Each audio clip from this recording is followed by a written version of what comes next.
menyempurnakan agamanya, dan yang kedua berbahagia ketika cuaca sangat mendukung. Salawat beserta salam kita haturkan kepada Nabi kita Nabi Muhammad SAW, kepada para sahabatnya, para keluarganya, para pengikut setia beliau hingga yaumil qiyamah. Para hadirin hadirat yang dirahmati Allah Subhanahu wa taala, tadi saya masuk langsung di senter dan itu protokol kesehatan. Saya lihat 36 derajat atau Celcius? Derajat. Normal, alhamdulillah. Dan walaupun ketat seperti ini, baik ketat secara protokol kesehatan dan ketat secara syariat dibatasi, kalau Allah Subhanahu wa taala berkehendak pasti ketemu dalam pelaminan. Subhanallah. Dan oleh karena itu, kepada orang-orang yang merasa bangga ketika mereka pacaran, dalam kenyataan orang-orang yang pacaran ini padahal sudah longgar, sudah bukan lagi new normal tapi abnormal, ternyata juga tidak sampai menikah. Saya tadi mendengar sambutan keluarga dan beberapa informasi saya dengar bahwa pengurusannya ini sangat cepat. Saya teringat pernikahan saya dulu. Saya sendiri yang datang ke kelurahan, kemudian saya sampaikan saya minta waktu dipercepat karena keberadaan saya di Gorontalo cuma 2 bulan, kemudian saya akan tinggalkan istri. Dari pihak kelurahan, ibu itu mengatakan, "Kenapa so cepat-cepat begini? So ada yang tak salah?" Saya agak naik sedikit. Saya bilang, "Kalau maaf Bu Ibu, calon saya ini saya tidak lihat, saya lebih tahu ti ibu daripada calon saya." Oh, mengaro-ngaro hati ya. Karena moingo di saat yang tepat itu juga sangat bagus. Jemaah sekalian yang dirahmati Allah Subhanahu wa taala, sebuah peristiwa besar di Arab Saudi, di tengah Arab Saudi yang lockdown. Wow, Arab Saudi kalau lockdown tidak seperti di Indonesia atau di Gorontalo, mau buhu nggak tahu. Saat itu kalau lockdown, ada pasien yang masuk di rumah sakit disebabkan karena corona.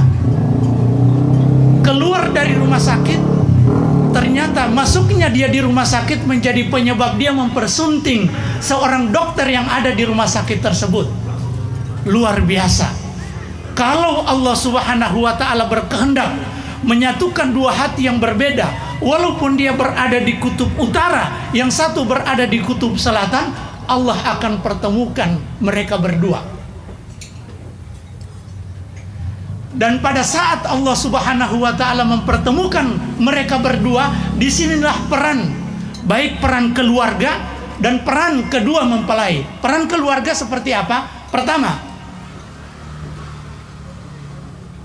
Rasulullah sallallahu alaihi wasallam mengatakan, "Idza atakum man tardawna dinahu wa khuluquhu fazawwijuhu."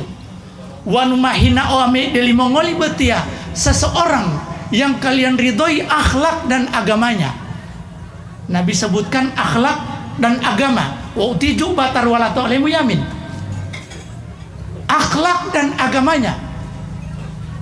Jadi jangan sampai tinggal mailoli pata uti wa uti masinggi singgolo sapatu hulo-hulo atau puade uyang di ubatar wala talola iba itu dulu.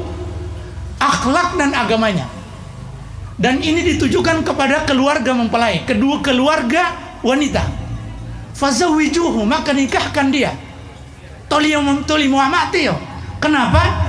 Illam taf'aluhu takun fitnatun fil ardi wa fasadun arid. Kalau hal ini kalian tidak lakukan, maka ada ancaman dari Rasulullah sallallahu alaihi wasallam akan terjadi kerusakan di muka bumi. Ada fitnah dan kerusakan yang merata. Jadi ini yang ditujukan kepada keluarga mempelai. Kemudian yang ditujukan kepada atau peran yang harus dimainkan oleh kedua mempelai, pertama untuk laki-laki, tadi dalam hadis ini ubah tarwalabe itu akhlak dan agama. Kenapa akhlak dan agama? Bahwa seorang wanita yang kita nikahi ini sesungguhnya kita ambil dari kedua orang tuanya yang dipelihara dari sejak kecil sampai dia dewasa, kemudian diamanahkan kepada kita, maka kita bertanggung jawab penuh di hadapan Allah Subhanahu wa taala.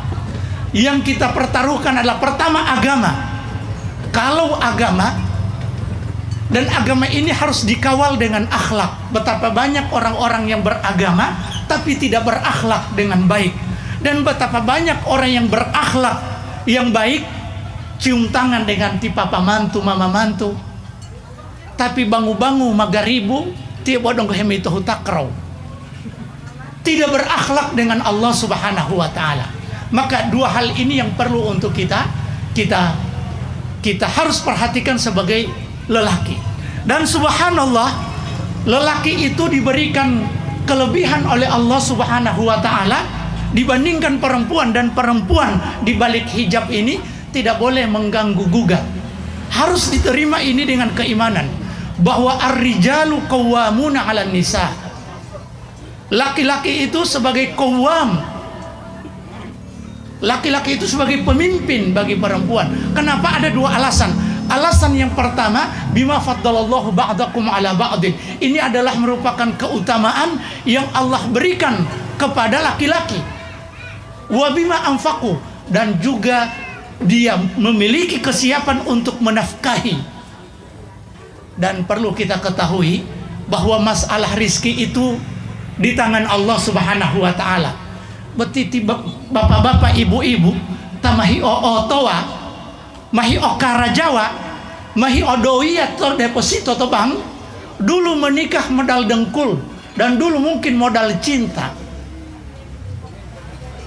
tapi berani maju untuk mempersunting anak orang, karena kita tahu bahwa sesungguhnya Allah Subhanahu wa taala akan memberikan rezeki kepada kita, tapi rezeki itu lu harus solo petimbulu delio. Ada teman saya yang menikah, Pak, saya ingin menikahi anak Anda, saya tidak punya pekerjaan tapi saya mau kerja. Seperti ini laki-laki Umali Batarwal. Jemaah sekalian yang dirahmati Allah Subhanahu wa taala, selanjutnya untuk wanita, saya dapat bisikan bahwa kedua mempelai ini tidak pacaran. Oh, ditayangin atau tingkah hemat SMS wow jatan lilai japahim bulo belum. Tentunya setiap kita membawa karakter yang berbeda-beda, dan untuk menyatukan karakter ini tidak bisa hanya sekedar cinta. Menyatukan karakter yang berbeda-beda itu tidak cukup dengan cinta. Kenapa tidak cukup dengan cinta? Dan ini Allah ketahui. Allah tahu, Allah Subhanahu wa taala telah madiki manusia, lalu kemudian dia tahu juga hal yang paling rinci dalam kehidupan umat manusia yang Allah ciptakan. Maka Allah sudah peringatkan dalam Al-Quran, seperti ayat yang dibacakan oleh Qari tadi. Alhamdulillah yang baca tadi sudah hafal 30 juz. Masya Allah, kita berdoa kepada Allah, semoga janji Rasulullah Sallallahu Alaihi Wasallam anak itu akan memakaikan mahkota kebesaran kepada kedua orang tuanya, dan kedua orang tuanya di hari kiamat kelak maheherani mailongola peti malota peti mahkota kebesaran. Kemudian dikatakan kepada dia bi akhdhi waladikuma al-Qur'ana, disebabkan karena anak kalian sudah menghafal Al-Quran. Dibacakan ayat tadi, wa min ayatihi, dan merupakan tanda-tanda dari Allah Subhanahu wa taala, kekuasaan Allah. An khalaqalakum min anfusikum azwaja. An khalaqalakum min anfusikum azwaja, diciptakan dari diri kalian. Jadi pasangan ini pasangan dari manusia, bukan jamahila mamelo berarti pasangan lanto dari bangsa jin. Bayangkan bagaimana kalau kita romantis dengan jin, tiba-tiba dia berubah menjadi ular. Na'udzubillahi min dzalik. Kenapa? Litaskunu ilaiha. Kata litaskunu ilaiha menurut Imam Asy-Sya'rawi, mufassir dari Mesir, mengatakan bahwa ini adalah merupakan kebutuhan dasar dari suami istri. Litaskunu ilaiha, supaya kalian tenang, merasa tenang. Makanya Litaskunu itu asal katanya sakan, sin kaf nun. Itu hemo dungohe ulu sukun. Sukun itu pate-pate. Itu hemo dungohe bahasa Arab sakan, tempat tinggal.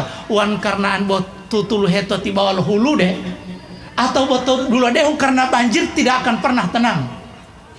Jadi litaskunu ilaiha. Kemudian ini tidak cukup. Karena litaskunu ilaiha biasanya hanya persoalan fisik. Apalagi di awal-awal pernikahan, memang semua yang terlihat dunia ini berbunga-bunga polohungo. Karena nunggu bulan madu. Itu litaskunu ilaiha. Wa ja'ala bainakum mawaddatan warahmah. Lalu kemudian Allah Subhanahu wa taala ciptakan di antara kalian mawaddah. Mawaddah itu kalau diterjemahkan sederhana, cinta. Dan cinta ini biasanya kalau menghadapi kehidupan keluarga, salah satu di antara kedua pasangan ini yang hutulaku, maka harus yang dimunculkan adalah mawaddah. Karena untuk mengobati botitika mahem hutulaku, maka muncul yang disebut dengan mawaddah.